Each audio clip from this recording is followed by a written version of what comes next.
Hi అండి. Welcome back to Jhansi vlogs. ఈరోజు వీడియోలో బంగాళదుంప అలాగే బఠానీ వేసి పులావ్ అయితే చేశానండి. చాలా టేస్టీగా ఉంది. చాలా సింపుల్‌గా చేసుకోవచ్చు. టేస్ట్ విషయానికి వస్తే సేమ్ కొబ్బరి అన్నంలా ఉందండి. అంత బాగుంది టేస్టు. మనం ఏమీ రైతాతో గానీ కర్రీస్ ఏమి వేసుకోకుండా ఉట్టుగానే తినేయచ్చు. ఇంకా వీడియోలోకి అయితే వెళ్ళిపోదాం. ముందుగా ఒక గ్లాసుడు బియ్యం అయితే తీసుకున్నానండి. బాస్మతి రైస్ తీసుకున్నాను. ఇంకా కడిగి పక్కన పెట్టుకున్నాను. ఇంకా కావాల్సినవి టమాటా, బంగాళదుంపలు, అలాగే గ్రీన్ పీసు, పచ్చిమిర్చి, బిర్యానీ స్పైసెస్ అయితే తీసుకున్నాను. బంగాళదుంపలు అయితే రెండే తీసుకున్నానండి. పచ్చి బఠానీ అయితే ఒక కప్పు తీసుకున్నాను. ఒక ఆనియన్ కూడా కట్ చేసుకున్నాను. ఇంకా స్టవ్ ఆన్ చేసుకుని ఇలాగ లోతుగుండే స్టీల్ కడాయి అయితే పెట్టుకున్నానండి. ఆయిల్ కూడా నేను తక్కువగానే వేసాను. 2 టేబుల్ స్పూన్ ఆయిల్ హీట్ చేసుకున్న తర్వాత బిర్యానీ స్పైసెస్ వేసి అవి వేగిన తర్వాత ఆనియన్ అయితే 2 చిన్నవి అయితే తీసుకున్నానండి. అవి కట్ చేసి వేసుకున్నాను. ఇవి ఫ్రై చేసుకోవాలి. మనకి ఇవైతే గోల్డెన్ కలర్ వచ్చే వరకు ఫ్రై చేసుకోవాలి. ఇప్పుడు అవి ఫ్రై అయిన తర్వాత పచ్చిమిర్చి అయితే వేసానండి. పచ్చిమిర్చి అలాగే అల్లం వెల్లుల్లి పేస్ట్ కూడా వేసాను. అల్లం వెల్లుల్లి పేస్ట్ పచ్చివాసన పోయేంత వరకు వేయించుకోవాలి. తర్వాత ఆలు అయితే వేసేస్తున్నానండి. ఆలు కూడా వేయించుకోవాలి. కొంచెం మెత్తబడాలి. మూత పెట్టి మగ్గనివ్వాలండి. ఇంకా చూడండి, ఒక నిమిషం తర్వాత మూత తీసాను. మనం కలుపుతూ ఉండాలి, లేకపోతే అడుగంటేస్తుంది. ఇంకా కొంచెం సాల్ట్ వేసి నేను ఆలునైతే కొంచెం ఫ్రై చేసుకుంటున్నాను.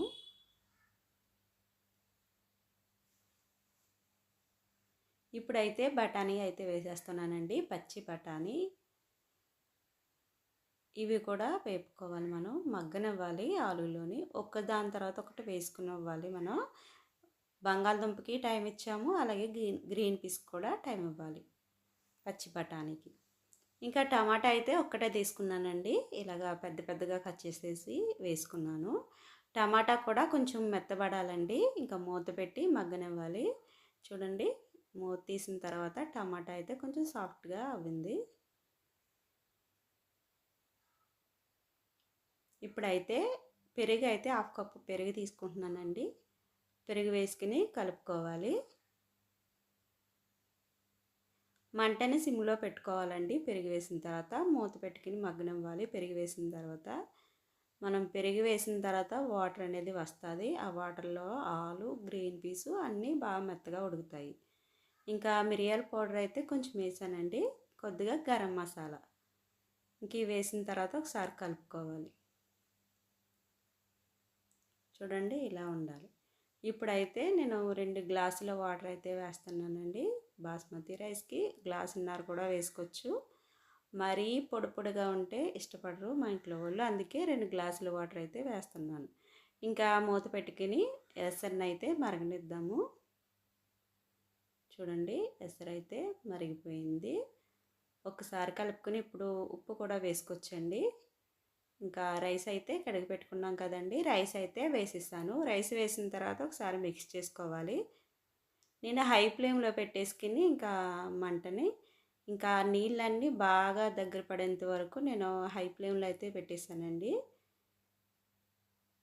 ఇంకా రైస్ ఆల్మోస్ట్ ఒక 70% ఉడికిపోయిన తర్వాత అప్పుడు మంటని సిమ్లో పెట్టి నేను నాన్ స్టిక్ పెనం అయితే పెడుతున్నానండి. ఇప్పుడు ఇది అయితే ఇక్కడ నాన్ స్టిక్ పెనం మీద పెడుతున్నాను. ఇంకా వాటర్ ఏమీ లేకుండా చేసి జస్ట్ కొంచెం తడితడిగా ఉండేటప్పుడు ఇలా పెట్టుకుని దమ్ చేసుకుంటే మంచిగా బాగా పొడిగా అనేది రైస్ అనేది పొడి పొడిగా ఉంటుంది. మన స్టీల్ కడాయి కాబట్టి అడుగంటే ఛాన్స్ ఉండదు. నేనైతే ఇలా చేస్తానండి. చూడండి, ఇంకా వాటర్ ఏమీ లేదు. ఇంకా లాస్ట్లో గీ అయితే వేసాను పొడి పొడిగా ఎంచుక రావడానికి. ఇప్పుడు గీ వేసుకుని కలిపేసుకుని ఇంకా రైస్ అయితే అయిపోయిందండి. ఆలు మటర్ పులావ్ అయితే రెడీ అయిపోయిందండి. చాలా టేస్టీగా ఉంటుంది. దీంట్లోకి మనకి రైతా అక్కర్లేదు, కర్రీ అక్కర్లేదు, ఉత్తనే తినేయచ్చు, అంత టేస్టీగా ఉంది. చాలా ఈజీ ప్రాసెస్ అండి. మనకి ఈ టైంలో పచ్చి బఠానీ ఎక్కువ దొరుకుతాయి కదండి, ఈజీగా చేసుకోండి. చాలా అంటే చాలా టేస్టీగా ఉంటుంది. చాలా సింపుల్గా చేసుకోవచ్చు. పిల్లలకి లంచ్ బాక్స్లోకి అయితే ఈజీగా పెట్టచ్చు.